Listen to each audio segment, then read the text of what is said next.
Right, rolling. You got to clap with me, man. Damn it. Okay, good. Alright. You might want to shut the window. Oh, it's going to be so hot. One. That's right, I've got the door open, mate. Oh, who's? Gangster. What's up, everyone? Welcome to episode 3 of the video podcast. What up? Riding with Rayna. Finally come up with a name. I'm going to stick with that for now. Let me know in the comments if you like it or if you've got any better ideas. So I'm here with Harley today. You've all seen Harley a billion times on my channel. But Harley, why don't you introduce yourself and let people know what you do? Hi, I'm Harley. I am a bass player for Chart Attack, the Mementos, who we're playing with tonight, and Oddball and Shifty Twins, and Hoppy and the Hopefuls. Nice. There were two ands there.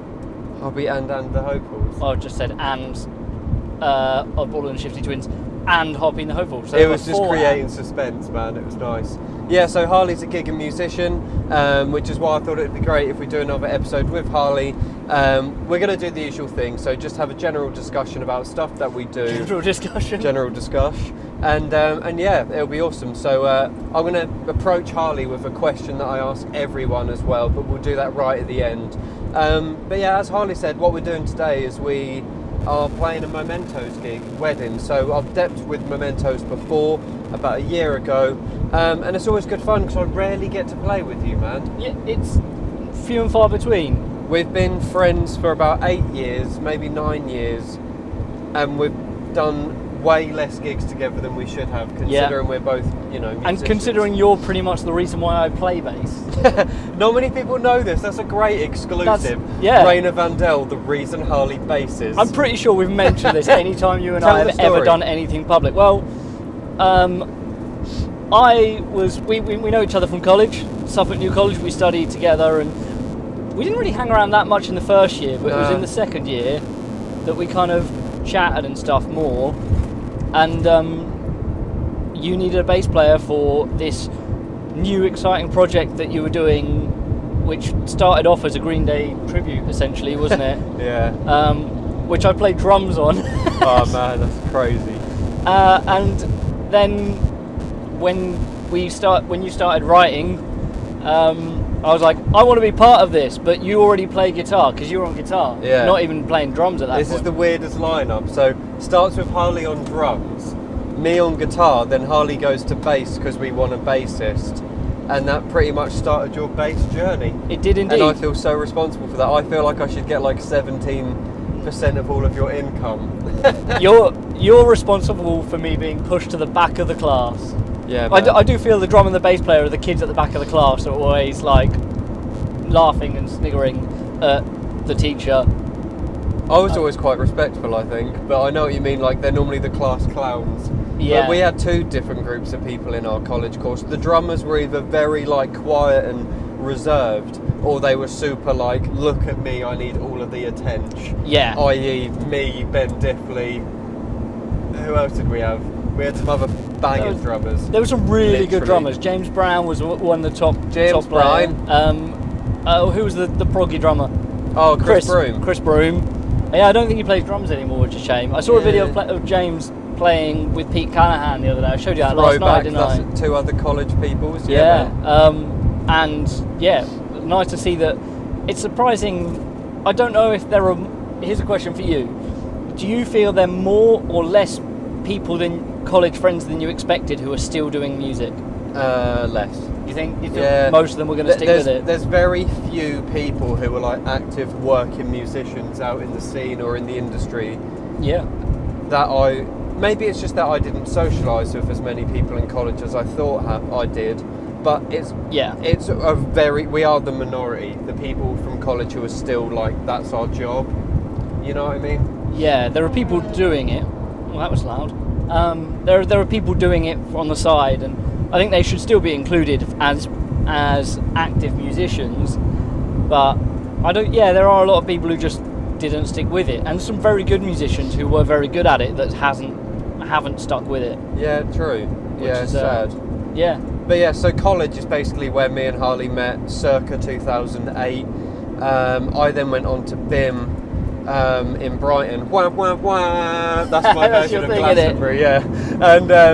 And I met loads of other amazing musicians that I'm still friend with, and I joined a band called Derida, which also had Whitney that we went to college with, and it also had Nate Marcus on drums, or Nate Davenport, who's now in Miss Vincent, who are sick. They are awesome. Yeah, they're well good, man. And then Jack Carter, as you guys have met him a million times on the channel, if you're a long-term watcher, he's from Lower Lower.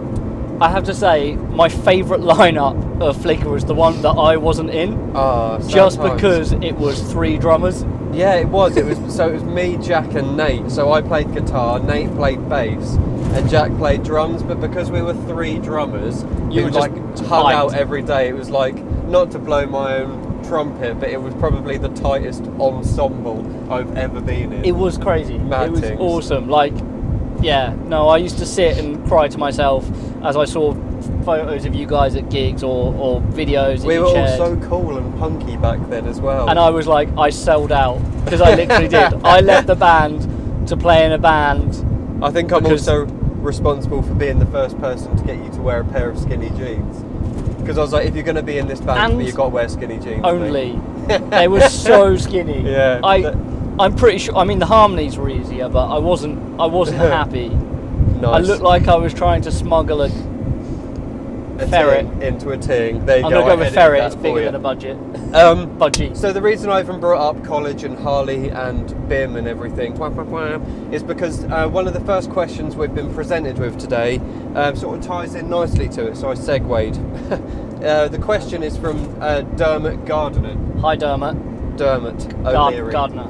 I don't know. Son of I forget his dad's name, but plays in Stetsons Are Cool. Oh, no way. Yeah, and he's actually playing tonight, which will be in the past if you're watching this. Pluggy hippos. With the Craze, who are awesome. They are crazy. And I think it's the last gig that he's doing with them, because he's off to uni studying music. Nice. But he's incredible, great guitarist. So, well, Dermot has said, what's your opinion on taking the grade exams for instruments? Is it worth it for what you guys do?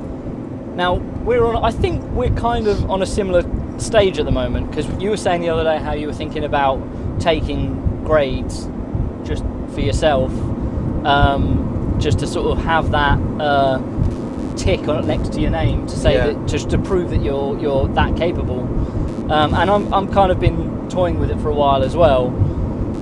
I think they're well worth doing, if not, I agree. Not for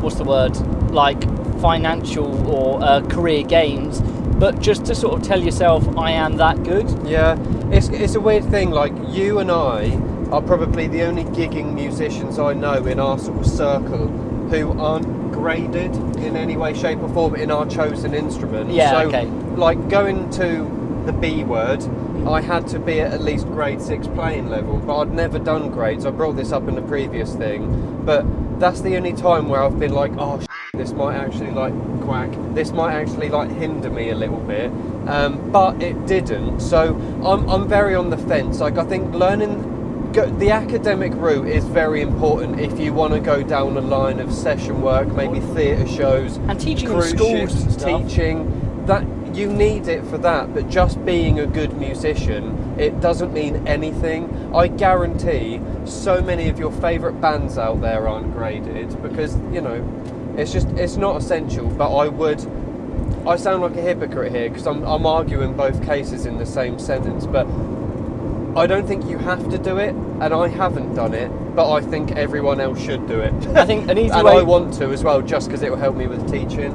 No one's ever lost a gig because they had too higher grades. You're not going to lose a gig because you've got too high grades, but you may not get a gig because you can't evidence your playing ability. Yeah. Because you don't maybe have something like a YouTube channel or CV or a load of other acts you've played with that can vouch for you and give you testimonials. I almost said testicles. And then you said testicles. Yeah, it's fine because I don't need to quack out testicles. It's just a part of the human anatomy, and if you think that's swearing, you're wrong. Really King Hoes. That was the original jingle. Quack. Anyway, what's your opinion on that, Harley? I completely agree. Like I say, you say we don't have any. Neither of us have grades in our chosen instrument. I am actually grade 5 in guitar and grade 2 on drums, and have no grades in bass, which is funny. You're higher graded on drums than me, technically. Yeah. And that's one of my things. Is I higher, is that? If it wasn't for your BIM, I would be a more a more qualified drummer than you are. And if anyone's seen me play drums, you know that is exactly not the truth. I played drums for the first time on a recording the other day in ages, and it took me so long just to be able to play to a click, which is quite funny because I'm used to playing to a click on bass, but when you're playing on drums, it's such a different ballgame. Yeah, strange, isn't it? I think I think a good thing to do as well, like we've briefly touched on this already in what we've been discussing, but it's really, really good, like when you meet someone who has clearly been a guitarist from like the age of about 3, they're now in their mid-20s and they're just super killer at that instrument because they've spent their whole life devoting their craft to being like unbelievably good at one instrument. But I think it always makes you a better musician if you can kind of dabble in most instruments that you might have to play at some point, because you know, I don't know a single guitarist or drummer who can't get by on the other thing, guitars or drums or bass, and I think it makes you a better songwriter as well. Someone asked Billy Sheehan, how do you become the best bass player in the world? And he said, learn to play drums, then learn to play guitar, then learn to play piano, because when you're doing a gig, if you know what the drummer's thinking, you can play accordingly to that. If you know what the keys player is wanting to do, you can leave that space for him to fill that space, because if you understand from every different corner of the stage what should be going on, you're going to fill that space as a bass player much better than just someone who's only ever played bass all their life, and you might not necessarily be able to relate to the guitarist in the same way that you would otherwise. Yeah, totally.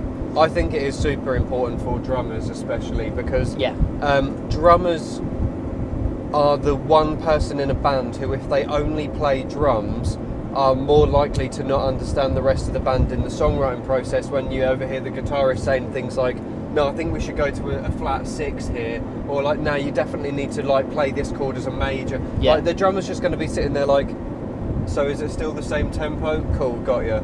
Like, it's so nice to be a drummer who understands theory enough to contribute towards songwriting. In fact, with East Town Pirates, it's pretty much only me who has like theory knowledge. Right, yeah. So like, I'm the one putting that input in, whereas the whole band, which is what I love about East Town Pirates, is purely based on feel. How does it sound? How does it feel? sound? Does this sound like it goes there? Cool, we'll do it again then. It's almost like a very jazz approach. Yeah. You know, especially with Sean, the bass player, he'll just like mess around with the bass line, then he'll be like, oh, that one actually sounded good, and then just keep it. Nice. I like that. One thing I must add, just going back to the grade thing, is that grades don't have to be boring. I bought a grade 8 book for Trinity and Guildhall. They do a rock and pop one where they have copyrighted songs, and I've been learning to play very slowly, bit at a time, Hit Me With Your Rhythm Stick by Blockheads, Injury Blockheads, and that is such a fun song to play, and I've had great fun learning it. And then I get to the end, I'm like, cool, well now I know how to play a song, and that's going to get me my grades. So there's a real, like, look around, there's loads of different different schools that do different grades, and to a different level. Some people say that one book is harder than another, and it probably is, because everyone teaches slightly differently and it will relate to someone differently. But some of the songs are just well fun to play, you know, and try and find the fun bits that you like. Yeah, man. Can I just take a side note to say, check out the fancy mics that we're using today. I hope they sound right. I hope they sound good. If they sound not good, then we're going to have to go with the GoPro audio. And I'll put a tiny clip in right here, just so you can hear how terrible this is. Back to the mics. And if these sound better, you can hear the GoPro in like comparison, because I'm sure people will be up into that. Yeah. But yeah, what you were saying about it being fun, like, I do think me and Harley obviously aren't like employed to say stuff like this, but we are both very big ambassadors of the Rock Project brand. And I think doing something like that alongside taking your grades as a kid is like the key, because you're getting the academic side from doing your grades and like, you know, that sort of tuition, but you're getting the actual knowledge of what it means to be in a band from Rock Project. Yeah. So much of what makes someone a good musician, I think, is actually how they present themselves in a band situation, how well they can gel and talk to musicians and actually just like do their role. You know what I mean? I have seen other schools that do a similar thing, but they're more focused on one instrument, and you can see they don't have that the skills when it comes to interacting with the rest of the band, and so if it goes slightly off topic, they're a bit blinker-eyed and they go, well, I'm doing my bit and I play that bit to the end until the music stops. Yeah. And then it can go completely off topic. Whereas, you know, teaching the social aspect, which I feel is a real thing. Like, there's not enough socialization. Is that a real word? Socializing? No, socialization. I'm going with that. Right. There's not enough of that in modern day, I feel. You know, with being so much social, you mean? There's not enough being socialness. I'm just gonna make fake words. Words. There's Hashtag words. Hashtag. That was so like hive mind. Yeah. There's not enough socialising in the world with sort of modern technology keeping you locked to a screen. But I feel, there should be more of that. It's so hot, I've had to bring a towel to keep wiping myself down. It's nice. And because we're recording, we've got to have the windows closed and everything. Boiling. Oh, I'm going to go on to the second question, Harley. Okay. This is from the one and only Martin Webby. Okay. The Websterini. The Websterino. The World Wide Web. Yes. I was going to say the Webmaster. Nice, I like that. In the grand scheme of things, who gave you, and hold on, words. In the grand scheme of things, who gave you and what was the best advice you've ever been given? Can I go first? Go ahead, because I'm going to have to think about that for a bit. Every single drum teacher I've ever met will back me up on this, and I learnt this from the one and only Andy Nixon. He was the drummer for Jamiroquai. He did that Vanessa Carlton album, you know. Making my way downtown.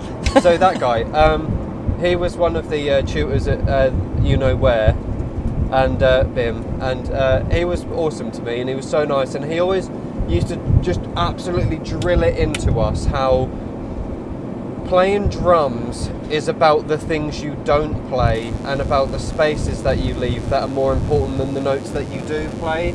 And Rich from Lockabilly's put this in a really good way as well. You've got to imagine it like negative space. Yeah. You've got to think about the negative space. Like the way he said it is about like drawing the outside of a hand. And it's awesome. Go back to the last episode if you want to hear him talk about it. But I just think, the best bit of advice I've ever been given is just to know when not to play, and just to like, I'm like Ringo, man. I'm a song player. Yeah. I just want to play a beat to the song, and I don't want to show off. But the chances when I do get to show off, why not? Go ham. Go full corn ham. Go out and smash it. Smow out and. I did tell you this last night, and I'm going to say it again. I've always said I like this about you, and I feel this is something that all three of you flicker drummers have, is your structuring is so good. Oh, thanks. Like, you can go from one section to another and you build them really well, and you lead into each section with the right kind of vibe feel. You know, like, and I think you spoke about this on last episode, is you strive to be the drummer that you can listen to just the drums and know what song it is. Or know what drummer it is. Okay, fair enough, yeah. But I feel to know the song just from listening to the drums on its own is quite a feat of, and I feel you do that really well. Oh, thanks. So that's something to be proud of, certainly. Shout out to Jack and Nate as well there. Yeah. Like, check out Miss Vincent and Lower Lower. I nearly wore my Lower Lower t-shirt today, but I decided to be proper a fish. Both of those bands' links will be in the description as per usual. Oh well. Yeah, man. So I guess my answer. Yeah. Now, this is something now you're going to have to quack some stuff out. And I'm just going to say it. Actually, no, I'm going to say ship. Was that like a boat? Yeah, because pirate ship. I feel I had this conversation with Josh the other day. Josh Locke of the Lockabillies. And of the Harley and Josh Show. Because we don't swear on our show intentionally. And I said there's a really good bit of advice that I heard Scroobius Pip put on his podcast. And I haven't been able to beat it since. And there's no other way I can put it without swearing. So I'm going to replace the word. Let's hear it, let's just go. And his thing is, I ain't ship, but I ain't shit. Oh, I love that. Yeah, Josh was telling me about this. And I'm just going to say it properly. I ain't but I ain't Yeah. That's just so good, and it's such a good play on words. And you can't sum it up any better than that. And basically it's saying, I know that I'm not crap, I know that I'm not useless, but I'm not all that.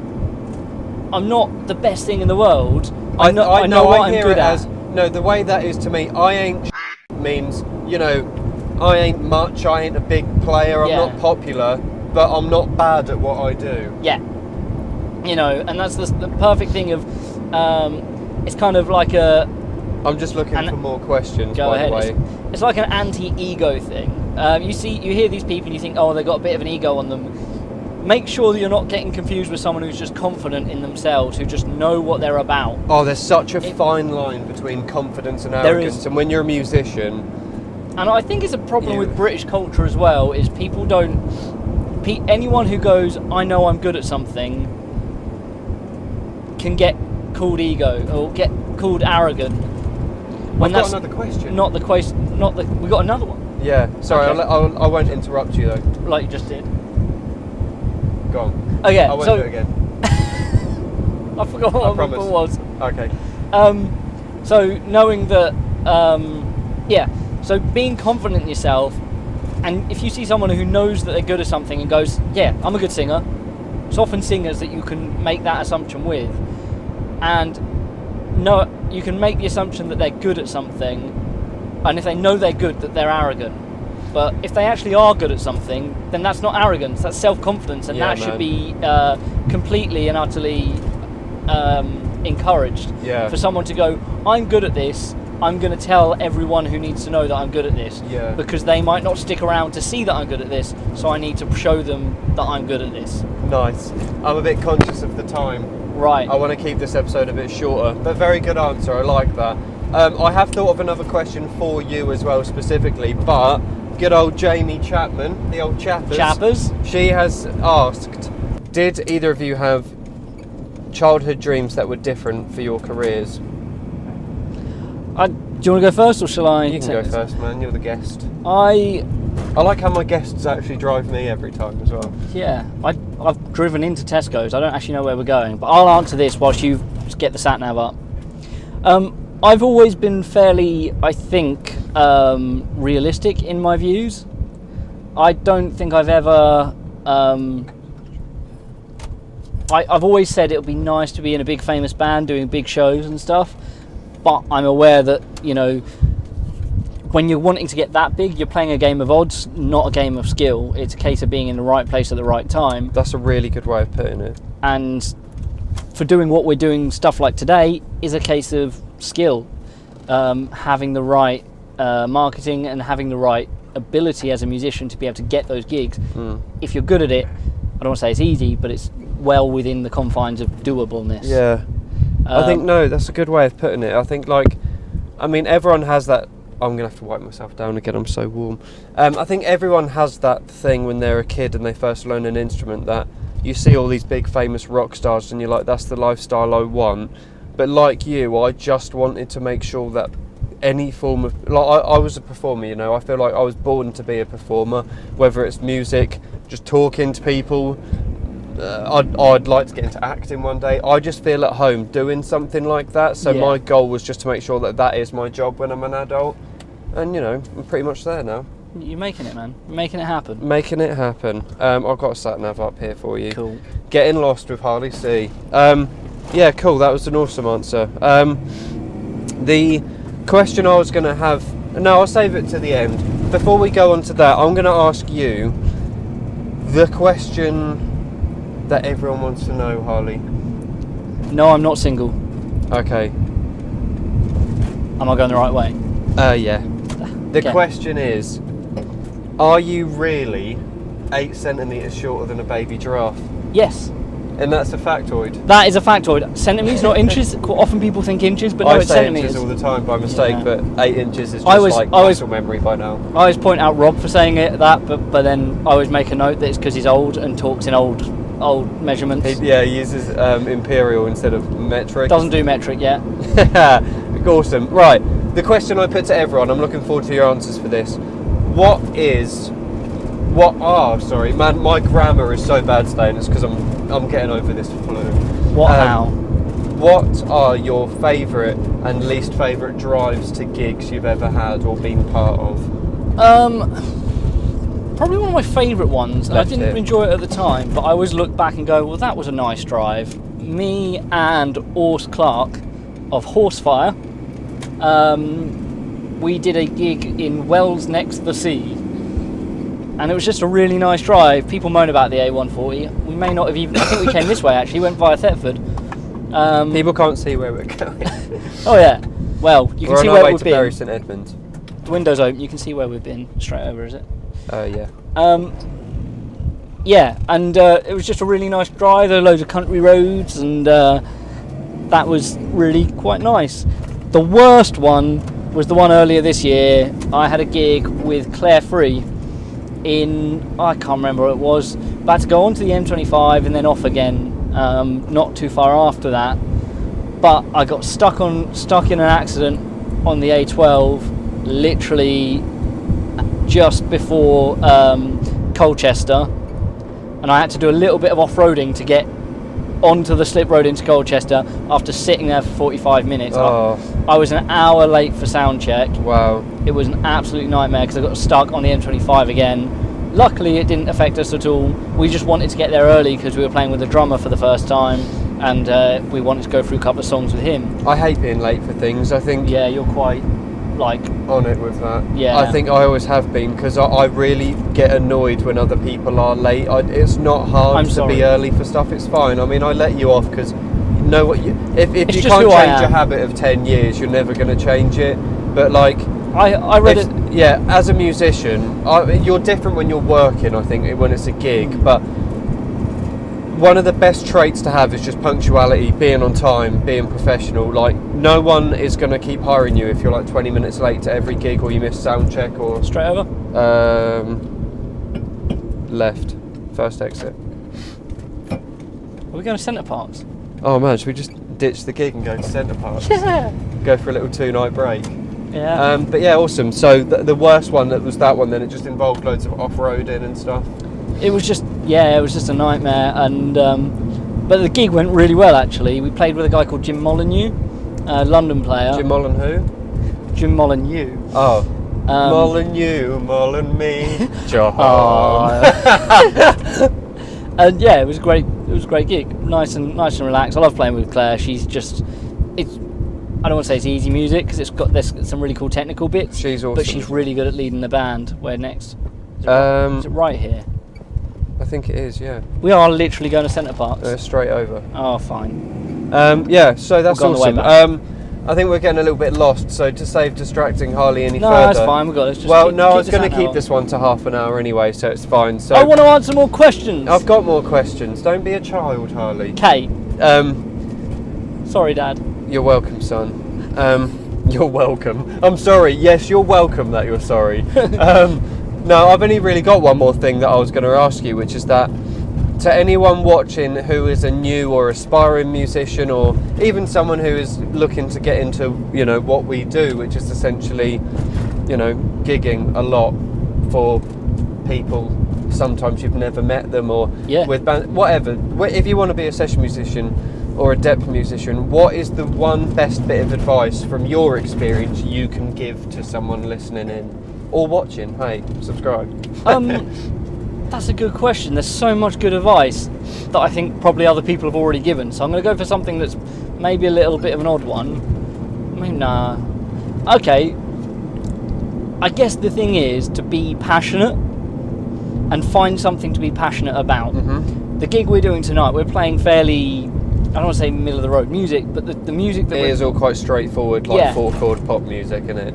But find the bits that you love in a song that you might not necessarily listen to otherwise. Yeah. I've got a question for you, and I'll get onto that, and I'll try and segue in perfectly. Okay. But there are songs that I don't enjoy listening to at all, and the way I look for the parts in that song that I can get into that. I can dig on just a groover, just doing bum bum bum bum. Yeah. Something that's really easy. Where am we at now? We're here. Are we actually at the venue? Well, it says this is the postcode we were given. Okay, cool. I think I see it. But yeah, just finding something that you can be, passionate about. Well, now, we haven't got long, so let's get this question in, because the idea is these end before we get to the destination. That's fair. What was your question? My question to you, which one I asked before I realised I was going to be on it, but what is your favourite song to play live? And not which necessarily isn't one that you listen to, but what's your favourite song to play? What's your favourite bits in a gig of anyone? That's the sort of question you'd need a lot of time before you answer, because That's there's probably fine. about 1,000 songs going through my head that I I've play made a now. wrong turn. I don't know. It's not necessarily certain songs I enjoy playing, but as soon as I get to do a real nice, like straight, rocky, upbeat drum beat, like a dum gat boom boom bat boom. But as soon as I'm into a song which has that sort of beat, I'm away, because that's just like comfort zone. And like, I like going outside of my comfort zone, but occasionally when you're playing a lot and you're unfamiliar with the stuff, you look forward to the songs when you look down at your set list and you're like, oh, I actually really know this one, so I can perform a bit better and put my own Rayna flair on it. But yeah, nice. We are nearly at the venue, so thanks so much, Harley, for driving us to the gig and for featuring on Riding with Rayna, episode 3. No worries, I hope everyone could actually hear it. Yeah, hopefully the audio is okay. It's a bit of trial and error, this series so far. I'm 3 episodes in and we're still winging it. So, all of Harley's links and things will be in the description. So I'll put the Harley and Josh Show in there, Harley's numerous bands, his own page, his Facebook page and stuff. My usual links will be in there as well. Please like the video if you've enjoyed it. If you're just listening in, I hope you've had a nice time listening. I'm going to try and get these on an actual podcasting app soon. I just need to work that out first. But leave a comment for anything you'd like to hear us discuss in future episodes, or anything you'd like to, anyone you'd like to see featured as well. That'd be a good idea. Yeah. Finally, anyone that's new to the channel, make sure to subscribe. It goes a long way and it really helps me, and it gives me that drive to make more of these episodes for you. But thanks so much for watching. I'll catch you next time, and as per usual, whatever you're doing today, go out and smash it.